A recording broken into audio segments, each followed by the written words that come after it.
ఆంధ్రప్రదేశ్ రాజకీయాల్లో ఏం జరగబోతోంది, ఒక సంకేతం ఏమన్నా వస్తుందా? తాజాగా మోడీతో అటు పవన్ కళ్యాణ్ గారు భేటీ అయ్యారు, అలాగే చంద్రబాబు నాయుడు గారు భేటీ అయ్యారు. ఓకే, ఆయనకి హెల్త్ బాగాలేదు, అనారోగ్య కారణంగా కలిశారు అనేది ఒకటి. కానీ చాలాసేపు ఎక్కువసేపు భేటీ అవ్వడం ఓ పక్క. ఇప్పటికే ఆంధ్రప్రదేశ్లో సమన్వయ కమిటీల పేరుతో మండల స్థాయిలో ఇటు టీడీపీ జనసేన మధ్య సమన్వయ కమిటీలు ఏర్పాటు జరుగుతోంది. దానికి సంబంధించి గ్రౌండ్ లెవెల్లో పెద్ద చర్చే జరుగుతుంది. వీటన్నిటి నేపథ్యంలో ఏం జరగబోతోంది, పశ్చిమ బెంగాల్ ఎన్నికల ఫలితాల తర్వాత బీజేపీ ఒక కీలక నిర్ణయం ఏమన్నా తీసుకోబోతోందా ఆంధ్రప్రదేశ్కి సంబంధించి, వీటి మీద చర్చించే ప్రయత్నం చేద్దాం. సార్, సాధారణ భేటీ అంటే ఓకే, ఇప్పుడు ఢిల్లీ కూడా వెళ్తున్నారు ఇప్పుడు మళ్ళీ ప్రత్యేకంగా చంద్రబాబు నాయుడు గారు.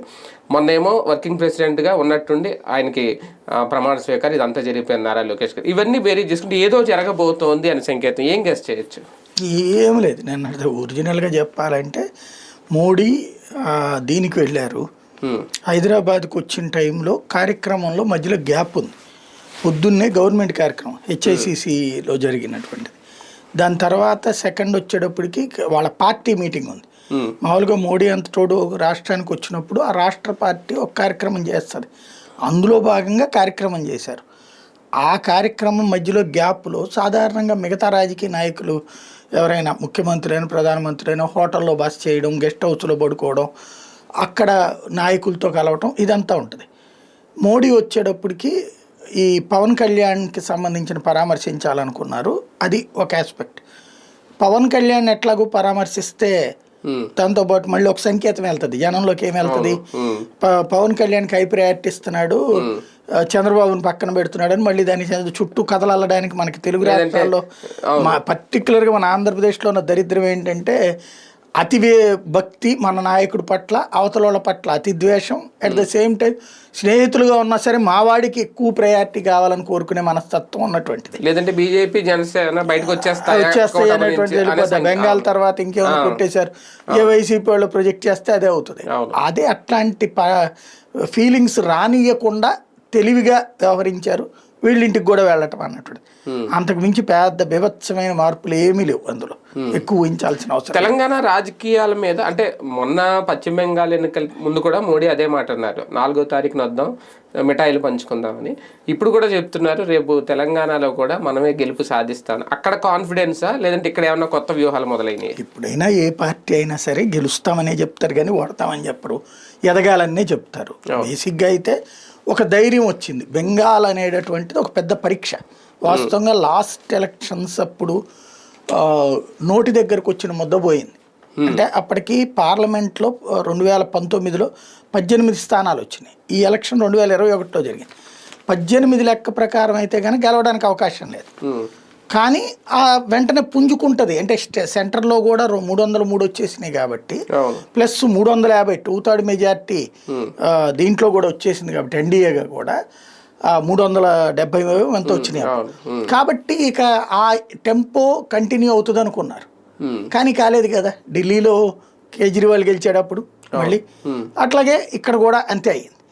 బేసిక్గా ఆ మైనస్ తర్వాతన ఇక అసాధ్యం అన్నటువంటి ఫీలింగ్లో ఉన్నారు ఈ రెండు, ఢిల్లీ కానీ బెంగాల్ కానీ.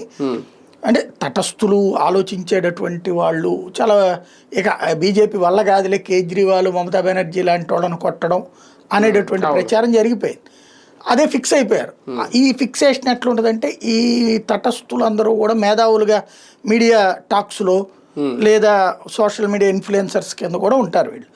కాబట్టి అది వీళ్ళకి ఒక ఇన్ఫీరియారిటీ కాంప్లెక్స్ క్రియేట్ చేసే పరిస్థితి. కానీ దాన్ని అధిగమించి ఇప్పుడు మొన్న వచ్చిన లెక్క ప్రకారం అయితే ఏంటి, అసలు సింగిల్గా సొంతంగానే దెబ్బతిన్నది. ఈవెన్ బెంగాల్లో పార్లమెంట్ ఎన్నికల్లో కూడా సీట్లు తగ్గిపోయినాయి మరిగా. అలాంటి సిచ్యుయేషన్లో ఇక ఇంకేమవుతుంది, అక్కడ ఆవిడే ఫైనల్ అన్న ఫీలింగ్. అలాంటి స్టేజీలో సాధించిన విజయం అనేది ఓవరాల్గా శ్రేణులందరికీ కూడా ఒక టెంపో క్రియేట్ అయింది. ఆ టెంపో మనకంటే కూడా ఎక్కువగా మనకేంటంటే ఇక్కడ ఆ టైప్ ఆఫ్ టాక్ని క్రియేట్ చేయడంలో వర్కౌట్ కావట్లేదు. వీళ్ళు ఇన్ఫ్లుయెన్సర్ని ప్రోత్సహించరు, వీళ్ళు పేపర్లు టీవీలని ప్రోత్సహించరు. ఇది లేదు మన దగ్గర ఉన్న ఆంధ్రాకి సంబంధించినటువంటి. తెలంగాణలో కొంత ఆ టెంపో ఉంది. ఇప్పటికి కూడా మీరు చూడండి, బీజేపీ సింపథైజర్స్ అయిన ఇన్ఫ్లుయెన్సర్స్ 99.5% తెలంగాణలోనే ఉన్నారు. 0.1 0.05% మాత్రమే ఇక్కడ ఉన్నారు. ఉమ్, ఈ 0.05ని వీళ్ళు ఎంకరేజ్ చేయరు, అవును. సపోర్ట్ ఇయ్యరు. అక్కడ వాళ్ళు సపోర్ట్ ఇస్తారు. ఉమ్, ఉమ్, ఆ కాన్సెప్ట్తో చూస్తే ఆ ఇన్ఫ్లుయెన్సర్స్ ఇంపాక్ట్ అక్కడ బాగా స్ప్రెడ్ అవుతుంది. కాబట్టి ఇప్పుడు వాళ్ళకు ఒక అంటే ఆ ఇన్ఫ్లుయెన్సర్కి ఏంటి ఒక సోర్స్ కావాలి చెప్పడానికి, పబ్లిక్ని ఇన్ఫ్లుయెన్స్ చేయడానికి. సోర్స్ ఇప్పుడు బెంగాల్, ఉమ్, కేరళ, అవును. ఇవి రెండు కూడా అక్కడ స్ప్రెడ్ అయింది. ఇది టెంపో పెరుగుతోంది. అది ఉమ్, ఆ టెంపో ఇంకొకటి ఏంటంటే బీఆర్ఎస్ ఇంకా అంటే మనకు అంతకుముందు తెలంగాణ ఉద్యమ వాసన ఉమ్, 2014 గెలిపించింది, 2018లో కూడా గెలిపించింది ఆ ఉద్యమ వాసన. ఉమ్, ఇప్పుడు ఆ పోయిన వాసన మొన్న ఓడించింది, మళ్ళీ ఇంకా ఆ వాసన పోవట్ల, ఓటమి వాసన. ఉమ్, ఇంకా దాన్ని అర్జెంటుగా మార్చేయాలన్న ఫీలింగ్ రావట్లే. అవును. యాంటీ రేవంత్గా గెలవాలి కానీ ఉమ్, ప్రో కేసీఆర్ టెంపో రాలా అవును. ఇంకా. ఉమ్, ఉమ్, ఆ యాంటీ అన్నటువంటి దాన్ని అటుకు డైవర్ట్ కాకుండా ఇప్పుడు లైక్ తమిళనాడులో ఏఐఏడిఎంకే యాంటీ, ఉమ్, ఏఐఏడిఎంకే అనేటటువంటి దాన్ని వైపుకు పోకుండా విజయ్ లాక్కున్నాడు. ఉమ్, డిఎంకేకి సంబంధించిన యాంటీ ఇన్ఫ్లుయెన్స్ అన్నట్టు. ప్రో విజయ్ అయ్యి ఉంటే కనుక 150 జగన్కి వచ్చినట్టు వచ్చేది. ఉమ్, ఉమ్, అక్కడ ప్రో విజయ్ కాదు, ఉమ్, యాంటీ స్టాలిన్.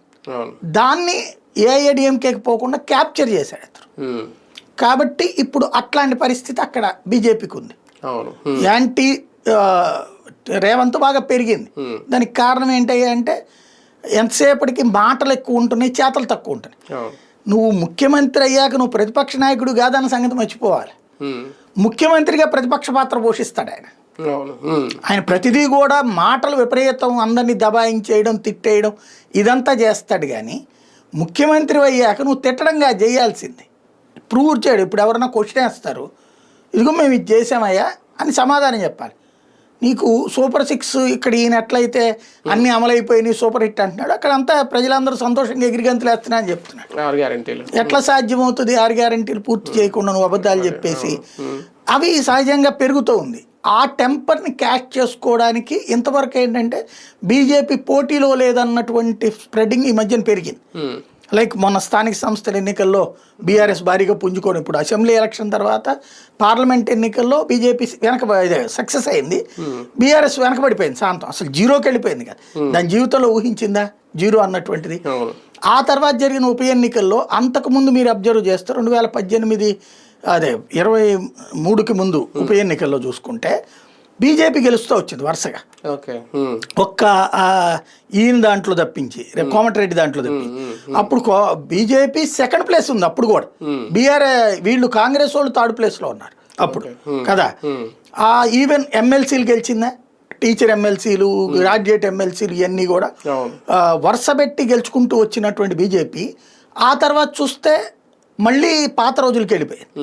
బీఆర్ఎస్ ముందుకు వచ్చేసింది ఈ మధ్యకాలంలో చూస్తే. స్థానిక ఎన్నికల్లో బీఆర్ఎస్ ముందుకు వచ్చిందా, వీటిట్లో ఎమ్మెల్సీల్లో కాంగ్రెస్ గెలుస్తోంది, సెకండ్ ప్లేస్లో బీఆర్ఎస్ ఉంటుంది. బీజేపీ పరిస్థితి ఏమైపోయింది అన్న స్టేజ్కి వచ్చింది. దాన్ని ఇప్పుడు మోడీ మళ్ళీ లేదు మేమే పట్టాల మీద ఉన్నాం అన్నటువంటి స్టేజ్ క్రియేట్ చేశాడు, ఒక రకం ప్లాట్ఫామ్ క్రియేట్ చేసేది. అంటే ఒక దారి అయితే ఏర్పాటు చేసుకుంటారు తెలంగాణ. కానీ ఒకటి తెలంగాణలో యాంటీ ఇన్కంబెన్సీ ఓట్ అనేది ఓకే బీఆర్ఎస్కి వెళ్తుందా రేపొద్దున, లేదంటే కవిత పార్టీకి వెళ్తుందా ఏంటనేది చెప్పలేం.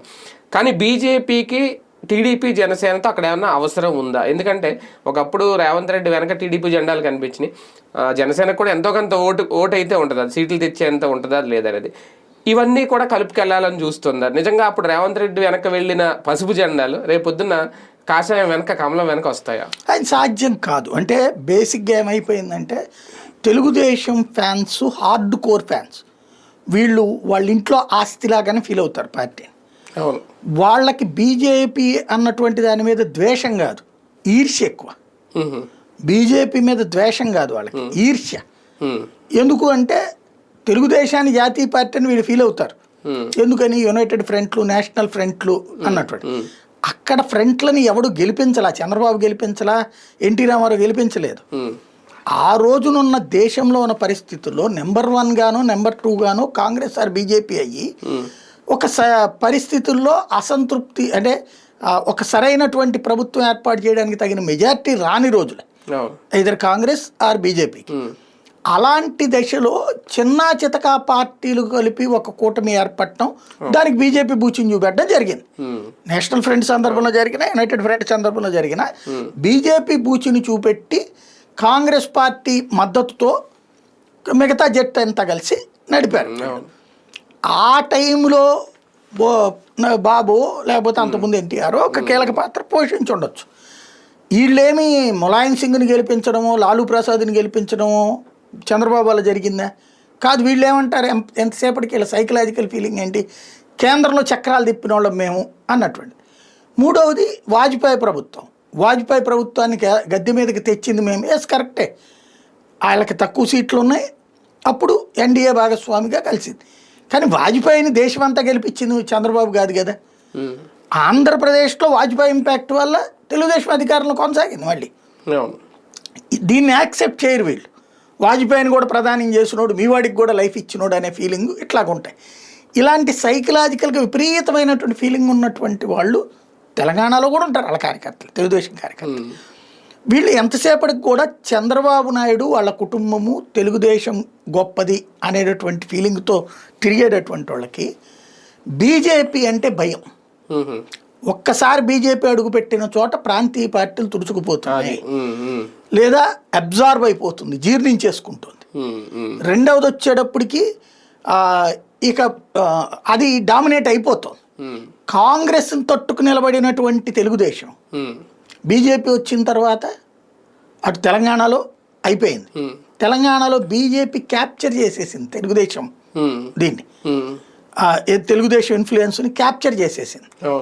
కాబట్టి మళ్ళీ అక్కడ ఇంకోసారి రాకూడదు అంటే బీజేపీ అసలు గత్యంతరలేని పరిస్థితుల్లో ఆంధ్రాలో జగన్ అనేటటువంటి వ్యక్తి కారణంగా వీళ్ళు పొత్తు పెట్టుకున్నారు కానీ బీజేపీ నమ్ముతున్నారు కానీ, లేకపోతే కానీ వీళ్ళు పొరపాటు కూడా యాక్సెప్ట్ చేయరు. ఇంకోటి కాంగ్రెస్ సక్సెస్ఫుల్గా ఉంటే కాంగ్రెస్తోనే పొత్తు వెళ్ళేవాళ్ళు ఆంధ్రలో అయినా సరే. అలాంటి స్టేజిలో రన్ అవుతున్నారు. వీళ్ళకున్న ఏకైక సమస్య ఏంటయ్యా అంటే బీజేపీ ఎదగకూడదు. అంటే ఎన్డీఏతో భాగస్వామ్య పక్షం అనేది ఏపీ వరకేనా? అంతే. తెలంగాణలో యాక్సెప్ట్ చేయరా? లేదంటే తెలంగాణలో అక్కడ టీడీపీ అభిమానులు యాక్సెప్ట్ చేయరా? తెలంగాణలో టీడీపీ అభిమానులు యాక్సెప్ట్ చేయరు. అంటే ఇంతకుముందు ట్రైల్ వేశారు 2014లో, ఫెయిల్ అయ్యింది. 19లో వీళ్ళు బీజేపీతో పొత్తుకి బీజేపీ ఒప్పుకోలేదు. ఎందుకంటే అసలు 14లో పొత్తుకే ఒప్పుకోలే. Kishan Reddy phone switch off చేసేసి, అంటే తెలుగుదేశంతో పొత్తు అన్న ప్రపోజల్ ఆ రోజు తెచ్చింది వెంకయ్యనాయుడు. దానికి కిషన్ రెడ్డి అంగీకరించాల. మళ్ళీ వాళ్ళతో వెళ్ళి మనం ఎందుకు నాశనం కావాలి అన్నటువంటిది అతను చాలా బలంగా కూర్చున్నాడు. కూర్చుంటే వెంకయ్యనాయుడు మాత్రం జాతీయ అవసరాల రీత్యా తప్పదు పొత్తు అని చెప్పి ఒప్పిస్తే అధిష్టానం ఒప్పుకుంది. కానీ ఇక్కడ ఈయన ఒప్పుకోక దానికి గాను కిషన్ రెడ్డి ఏం చేశాడు, అప్పుడు ఉమ్మడి అధ్యక్షుడు ఆయన, అంటే ఆ పార్టీలో అప్పుడు ఆయనతో కలిసి ఉన్నట్టు ప్రకాష్ రెడ్డి నా ఇంటర్వ్యూలోనే చెప్పిన మాట అది. ఆ రోజున ఫోన్ స్విచ్ ఆఫ్ చేసేసి ఒక లాడ్జీలో ఉన్నాడు ఆయన, కిషన్ రెడ్డి, తోపుదుర్తి లాడ్జీలో ఉంటే చివరికి వెంకయ్యనాయుడు గారు ప్రకాష్ రెడ్డికి ఫోన్ చేసి నువ్వు మాట్లాడిచ్చి నాకని చెప్తే ఈయన వెళ్తే ఈ ఎలక్షన్ వరకే ఉంటుంది, ఎలక్షన్ అయిపోయాక మీదే ఆంధ్రాకి అవసరం అక్కడ అని ఆయన చెప్పబట్టి ఆగారు. ఆ రోజున ఒప్పుకున్నారు. అంటే అంతగా మీరు అబ్జర్వ్ చేస్తే ఎలక్షన్ అయిపోగానే మాది మేమేం చెప్పేశారు. ఈవెన్ ఓటు కోటు ఇష్యూ వచ్చిన రోజున ఎమ్మెల్సీ ఎలక్షన్లకి తెలుగుదేశం అభ్యర్థి కదా అతను వేం నరేంద్ర ఓటు వేయలేదు బీజేపీ వాళ్ళు. ఆ రోజున అబ్జర్వ్ చేస్తే బీజేపీ వాళ్ళు ఓటు వేయలా, టీడీపీ ఎమ్మెల్యేల వరకే ఓట్లేశారు. అప్పుడు ఆ రోజున ఏది బీఆర్ఎస్ వాళ్ళని లాక్కోవడం, టీఆర్ఎస్ వాళ్ళని, అదంతా జరిగింది కదా. వాళ్ళు ఓటేయలేదు. ఇది తెలిసాక ఈ బీజేపీ కూడా ఓటేయలే. అంటే అప్పుడే ఉంది. ఆ తర్వాత అంతా కూడా ఇండివిజువల్గానే వెళ్తుంది. ఈవెన్ కొన్నిసార్లు టీడీపీ విడిగా పోటీ చేసింది. అందుకనే ఆ కోపమే కదా 18లో అంత తీవ్రమైనటువంటిది. ఇప్పుడు అక్కడ ఏంటంటే తెలుగుదేశం పార్టీ, అందుకనే బీజేపీ మీద తెలంగాణలో ఉన్నటువంటి టీడీపీ క్యాడర్ కోపం. ఆ కోపంతో వాళ్ళు అప్పట్లో కాంగ్రెస్కి సపోర్ట్ చేశారు. కానీ ఈ కట్టర్ కార్యకర్తలకు ఉన్న కోపం సానుభూతి పరుడికి లేదు. ఆ సానుభూతి పరులు అటుకి బీఆర్ఎస్కి టర్న్ అయిపోయారు వాళ్ళు. ఇప్పుడు 14లోనే టర్న్ అయ్యారు, 18కి పూర్తిగా 60% 70% టర్న్ అయ్యారు. ఒక 20-30% ఈ కట్టర్ కార్యకర్తలు ఎవరైతే ఉన్నారో వాళ్ళ వరకు వెయిట్ చేస్తున్నారు. వాళ్ళకి మొన్నటిసారి రేవంత్ రెడ్డి దొరికాడు. రేవంత్ రెడ్డిని కాంగ్రెస్ వాళ్ళు అసలు ఏమాత్రం ట్రీట్ చేయరు. రేవంత్ రెడ్డిని తెలుగుదేశం కార్యకర్తగానే ట్రీట్ చేస్తారు. రేవంత్ రెడ్డి కూడా తెలివిగా ఇప్పుడు కాంగ్రెస్ ఇదివరకు తెలుగుదేశాన్ని అమ్మలక్కలు తిట్టేది, తెలుగుదేశాన్ని అసలు వాళ్ళిద్దరికే కదా శత్రుత్వం. అట్లాంటిది చంద్రబాబు నాయుడిని అభినందిస్తా తెలుగుదేశాన్ని మేమే తెలుగుదేశం అనేటటువంటి రూట్లో మాట్లాడతాడు. అధిష్టానం దగ్గరికి ఆ గొడవలు ఏమి వెళ్లకుండా కంప్లైంట్ పోకుండా చూసుకుంటాడు. తెలివిగా వ్యవహరిస్తున్నాడు అతను. కాబట్టి రేవంత్ రెడ్డి ఉండగా తెలుగుదేశం క్యాడరు మళ్ళీ ఎవరైతే రేవంత్కి మొన్న కాంగ్రెస్ మీరు చెప్పినట్టు పచ్చ జెండాలు పట్టుకెళ్ళినోడు ఎవరు బీజేపీకి వెంట ఉంటారని నేను అనుకోవట్లా. రారు కూడా, వెనక్కి రారు. రేవంత్ రెడ్డి కాంగ్రెస్కి ఉండగా ముఖ్యమంత్రిగా కానీ తర్వాత కాంగ్రెస్లో కీ పొజిషన్లో ఉన్నంత వరకు వాళ్ళు అటే ఉంటారు. రేవంత్ రెడ్డి ఓడిపోయి కాంగ్రెస్ ఓడిపోయి అక్కడ బీఆర్ఎస్ వాళ్ళు టీడీపీని టార్గెట్ చేయడం బిగించేస్తే అప్పుడు ఆల్టర్నేటివ్ కోసం చూస్తారు బీజేపీ. అంటే బీజేపీకి అయితే ఇప్పుడు తెలంగాణలో అవసరం ఉందా, టీడీపీ జనసేనలో అవసరం ఉందా? ఖచ్చితంగా. అంటే ఇప్పుడు వాళ్ళంతటా వాళ్ళు వస్తే ఓకే తప్పించి వీళ్ళ కోసం అదేమీ దిగదు. ఎందుకంటే పవన్ ఇప్పుడు నీకు ఇక్కడ ఇంత గౌరవం ఇస్తున్నారు ఆంధ్రాలో, ఇస్తున్నప్పుడు నువ్వు ఇంకా నీకేం చేయాలి అక్కడ? వాళ్ళు బానిసత్వం చేయాలా? ఇప్పుడు ఆ లెక్కనైతే ఇంతకుముందు నువ్వు బానిసత్వం చేసావా? వాళ్ళనైతే బానిసలా అని చూసావు కదా బీజేపీ వాళ్ళని. ఇప్పుడు మళ్ళీ వాళ్ళెళ్ళి నీకు సాష్టాంగ ప్రణామం చేయాలైంది. బేసిక్ ఇంకేం చేయాలి నీకు? పవన్ కళ్యాణ్కి మంచి ఛాన్స్ ఇచ్చారు మోడీ, ఇన్ని దఫాలు గౌరవం ఇస్తున్నారు, చంద్రబాబుకి ఇంత గౌరవం ఇస్తున్నారు, ఇంకేం చేయాలి? తెలంగాణ బీజేపీ త్యాగం వీళ్ళ కోసం. ఇంకొక కోణం కూడా సరే, ఆంధ్రప్రదేశ్ రాజకీయాల గురించి ఈ భేటీకి ఏమైనా లింక్ ఉందా అనేది ఈ మధ్యన మొన్న లోకేష్ గారు వర్కింగ్ ప్రెసిడెంట్ అనౌన్స్మెంట్ తర్వాత కానీ అంతకుముందు కానీ కొంచెం గ్యాప్ వస్తుంది. పవన్ కళ్యాణ్ గారు ఓకే ఆయనకి నిజంగా అనారోగ్యం కానివ్వచ్చు, ఇంకోటి కానివ్వచ్చు, ఆయన అలిగి పక్కకి వెళ్తున్నారు ఏదైనా ఒక ప్రకటన వచ్చిన తర్వాత. అయితే ఇప్పుడు ఫైనల్గా ఒకసారి మోడీతో కూర్చోబెట్టారు, మోడీ గారితో ఒక రాయబారి ఏమైనా నడిచిందా ఆంధ్రప్రదేశ్ రాజకీయాల గురించి? అంత సీన్ ఏం లేదండి. అట్లా అయితే చంద్రబాబు వెళ్ళకూడదు కదా పవన్ దగ్గరికి.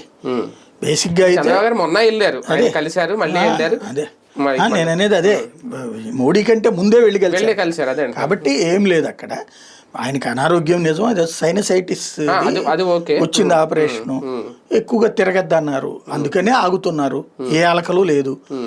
నాకు తెలిసి నేను అబ్జర్వ్ చేస్తున్న రాజకీయం ప్రకారం అయితే లోకేష్ని నాయకుడిగా ఆల్రెడీ యాక్సెప్ట్ చేసేసాడు పవన్ కళ్యాణ్. ఆయన సీఎం చేస్తే అడ్డుపడేది కూడా లేదు పవన్ కళ్యాణ్. ఈవెన్ ఇప్పుడు మోడీ కూడా చంద్రబాబు ఇంటికి వెళ్ళడం ద్వారా అది ఇంకొంచెం ఎక్స్టెండ్ అయినట్టు, అంటే బీజేపీ కూడా నో అబ్జెక్షన్ అన్నట్టు బేసిక్గా ఓ రకంగా. వాస్తవంగా నేను చెప్పాలంటే ఆ టైం గ్యాప్ని సద్వినియోగం చేసుకున్నారు. అందులో ఈయన పట్ల అపారమైన గౌరవం ఉంది కాబట్టి పవన్ కళ్యాణ్ పట్ల. ఎందుకంటే ఏ ప్రయోజనం అడగకుండా ఏమీ నాకు ఇది కావాలని చెప్పండి. సాధారణంగా పొత్తు అంటే ఎవడైనా నాకు ఇది కావాలి, నాకు అది కావాలంటారు. ఇంకోటి ఎన్నికలు నాకు ఇన్ని సీట్లు కావాలంటారు. 2014లో ఒక్క సీటు అడగల, ఎన్నికల్లో తను పోటీ కూడా చేయలే. కాంగ్రెస్కో హటావో దేశ్కో బచావో అన్నటువంటి నినాదం. వాస్తవంగా బీజేపీ గెలుస్తూనేం లేదుగా ఆ రోజున. ముందే అప్పటికి అయితే కనుక సెకండ్ టైం కదా, థర్డ్ టైం వద్దామని కదా తెలంగాణ దాంట్లో కూడా. అలాంటప్పుడు రేపు కాంగ్రెస్ అధికారంలోకి వస్తే తనకు దెబ్బ తగులుతుందని తెలిసినా కూడా మోడీకి మద్దతు బహిరంగంగా ప్రకటించాడు. మోడీ కోసం పొత్తు పెట్టుకున్నాడు. మోడీని గెలిపిస్తాను, నేను పోటీ చేయను అన్నాడు.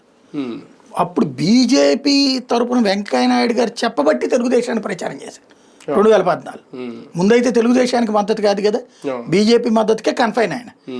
తర్వాతన వెంకయ్యనాయుడు గారు కూర్చోబెట్టి, లేదు మనం ఇద్దరం కలిసి ఉన్నప్పుడు ఒకళ్ళకి చేసి ఒకళ్ళకి చేయకపోతే వేరే సంకేతం వెళ్తుంది, అది మంచిది కాదు టోటల్ ఎలక్షన్స్ కన్నాక, అప్పుడు ఇది. తర్వాత కాలంలో ఆయన తెలుగుదేశం ఇన్ఫ్లుయెన్స్లో పడ్డాడు, okay.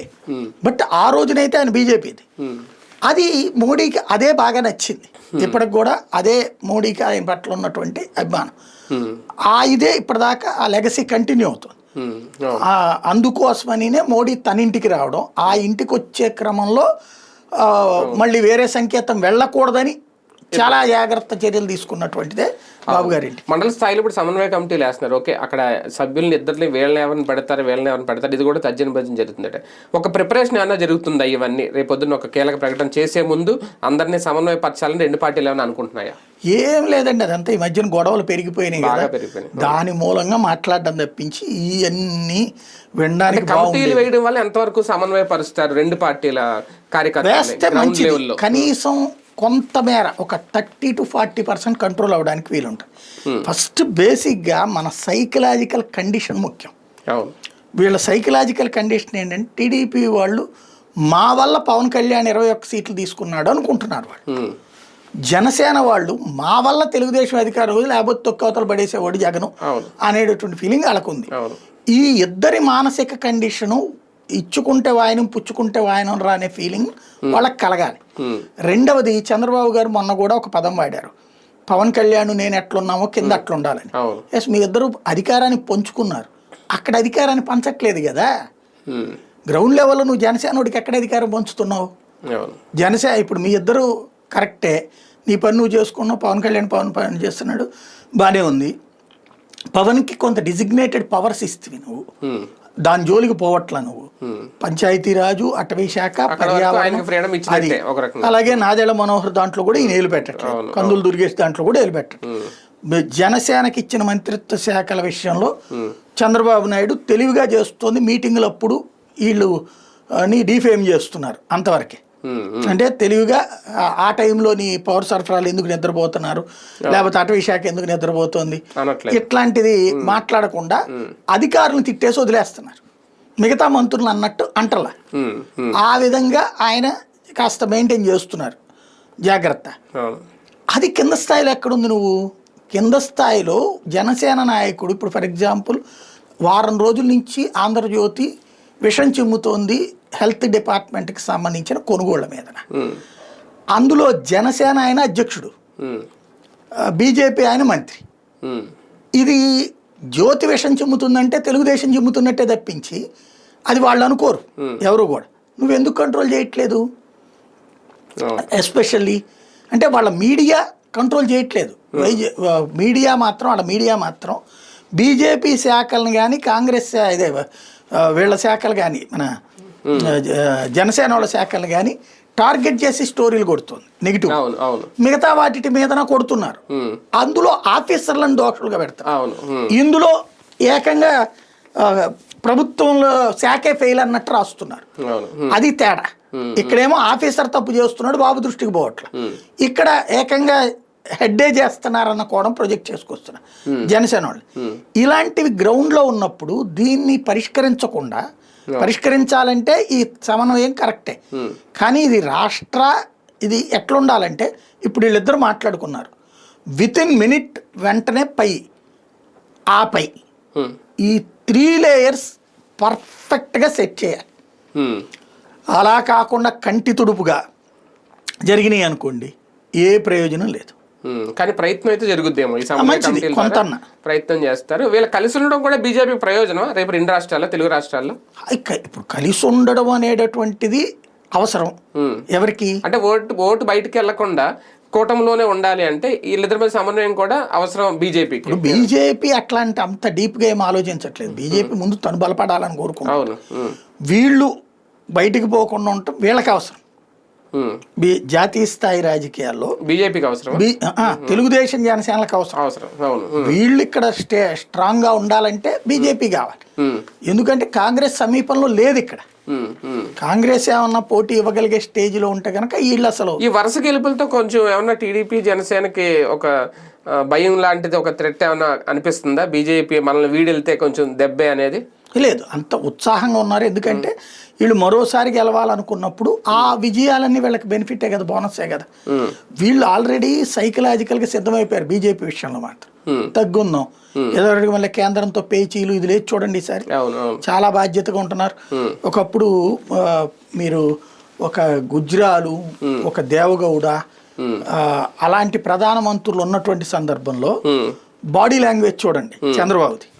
Even Atal Bihari Vajpayee prime మినిస్టర్గా ఉన్నప్పుడైనా సరే ఒక రకమైన డామినెన్స్ బాడీ లాంగ్వేజ్ ఉండేది చంద్రబాబు గారిలో. ఇప్పుడు ఒద్దికగా ఉంటున్నారు, అవును. కొంత వంగి ఉంటున్నారు. ఒక రంగా తగ్గుతున్నారు, అర్థం చేసుకున్నారు పరిస్థితి. పరిస్థితి అర్థం ఇప్పుడు ఆనాటి తెలుగుదేశం కాదు ఈనాడు. అది ఒక రాష్ట్రం కోల్పోయింది విడిపోయిన తర్వాత, అంటే ఒక ప్రాంతం మొత్తం వదులుకుంది. అవును. రెండో ప్రాంతంలో ఉన్న దాంట్లో కూడా సింగిల్గా బలంగా లేదు, అవును. తోడి ఇద్దరు వస్తే తప్పించి గెలిచి అధికారంలోకి రాలేదు. తన బలం ఏంటో అర్థమైంది ఇప్పుడు. కాబట్టి బీజేపీని వదులుకుని వెళ్ళటం అంటే మళ్ళీ తీసుకెళ్లి ప్రతిపక్షం చేతిలో లడ్డు పెట్టినట్టే. అది అందుకని ఎక్కడా గొడవలు పడరు వీళ్ళు బీజేపీతో. సర్దుకుని వెళ్ళిపోతూ ఉంటారు. రైట్, చూద్దాం. సమన్వయం అనేది చాలా ఇంపార్టెంట్, అందుకే కమిటీలు అయితే ఏర్పాటు చేస్తున్నారని. అదే నేపథ్యంలో వీళ్ళ భేటీ వెనుక ఆంతరం ఏంటి అనేది రకరకాల కోణాల్లో అయితే జరుగుతుంది. ఏం జరగబోతుంది అనేది ఇంకా భవిష్యత్తులో తెలియాలి.